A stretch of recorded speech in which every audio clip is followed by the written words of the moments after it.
பாருங்க. சென்ஸோட பாருங்க. ஏன் இப்படி பண்றான்? உங்கள் குழந்தையை வந்து நீங்க ஹேண்டில் பண்ணுங்க. பேரண்டிங் டிப்ஸ் சொல்றேன் பாருங்க. ஒரு பொண்ணோ ஒரு பையனோ டீனேஜர் இருக்கும்போது இப்படி நடந்துக்கிறாங்கன்னும் போது நீங்க பதட்டமாக கூடாது. முன்னாடி பார்க்கணும். என்ன அதான் சொன்னேன்.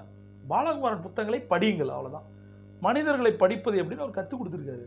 மனிதர்கள் ஒரு எக்ஸ் பர்சன் ஸ்ட்ரேஞ்சரே உங்களோட பார்க்க முடியும்னா உங்களுடைய மனைவி, உங்களுடைய கணவன், உங்களோட குழந்தைகளை நல்லா பார்க்கணும் நீங்க.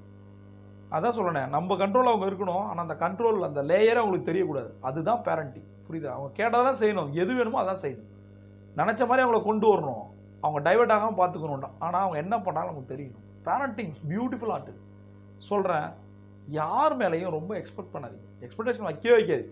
அது பின்னாடி பெரிய பல்பு கொடுக்கும். சரியா?